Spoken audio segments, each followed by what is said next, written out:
So the Christmas season, it's officially here, right? And for a lot of kids, and let's face it, some adults, comes the anticipation of just wondering what they're gonna find under that Christmas tree for them. Some years it's a complete surprise, right? You have absolutely no idea what you're gonna get. Usually it's when you're younger, but sometimes when you're older, it's there too. Other years, you know exactly what you're gonna get. There's no surprise element to it. And normally in those situations, it's a bigger present. It's a nicer present, maybe. The thing is, I had a year like that, my ninth grade year, that Christmas. It was just one of those years where I knew exactly what I was gonna get because I had an offer made that I couldn't refuse. See, at that point in time, I was a ninth grader, had really just, even though I was still in junior high, was still a high schooler. And it was one of those times in your life where at that point in time, Letterman jackets were still a really big deal and a really big thing. And a number of my friends had started to get their Letterman jackets, and they were expensive. And I knew that, and so I tried not to make a big deal about getting mine because I knew just how expensive they were. I knew that we had other priorities as a family. So it was one of those things that I wanted it, but I knew that, hey, somewhere down the line it'll happen.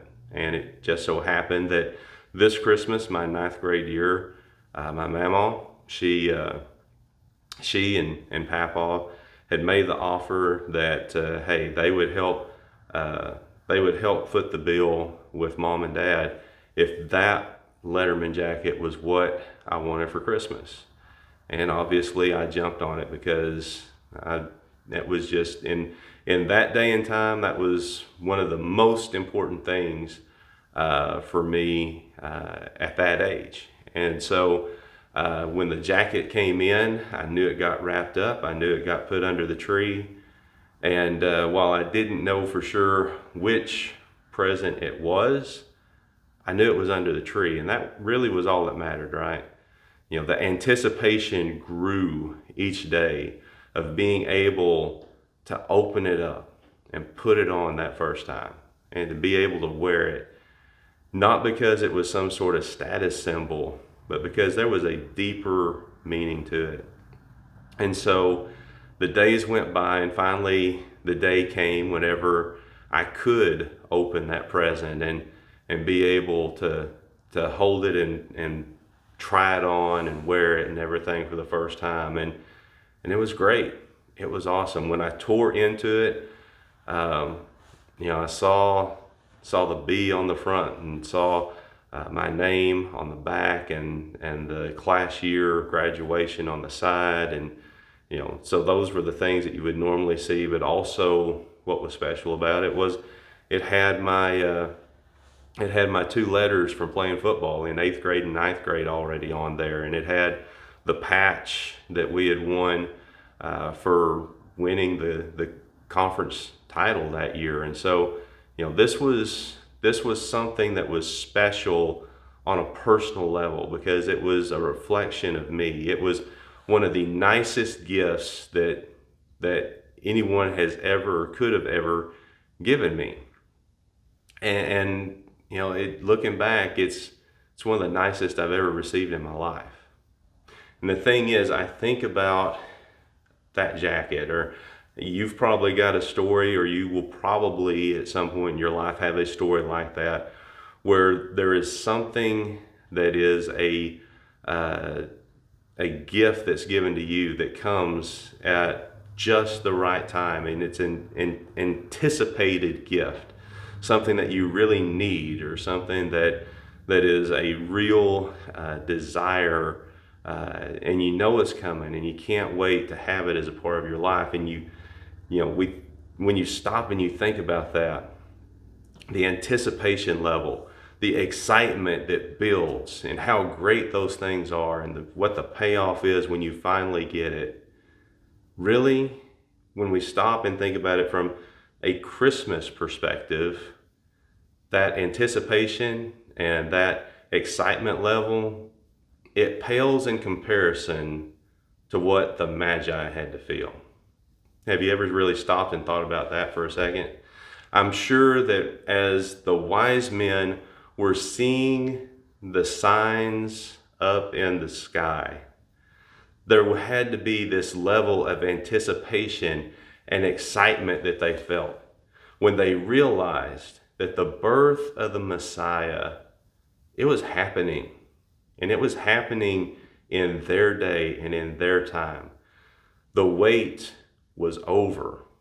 They read the signs and they could see that the ultimate gift to mankind, he was here. After Jesus was born in Bethlehem of Judea, in the days of King Herod, wise men from the east arrived in Jerusalem, saying, "Where is he who has been born King of the Jews? For we saw his star at its rising and have come to worship him." Matthew chapter 2, verses 1 and 2.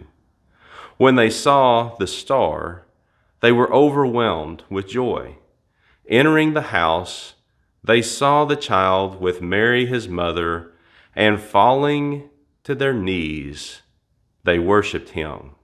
Matthew chapter 2, verses 10 and 11.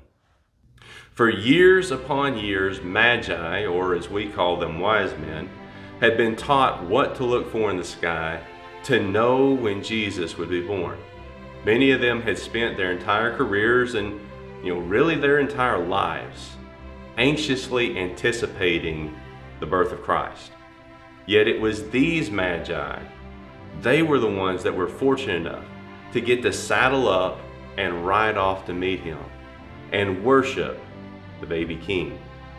When they saw Jesus, they immediately fell down.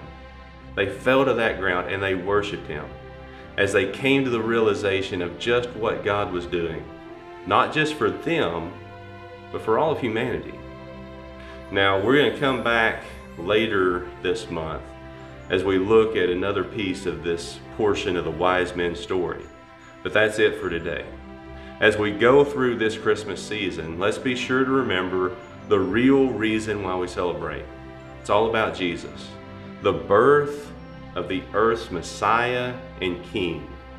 He is our Lord, and he is the reason for the season. We'll see you next week as some of our youth are going to share some of their favorite Christmas memories.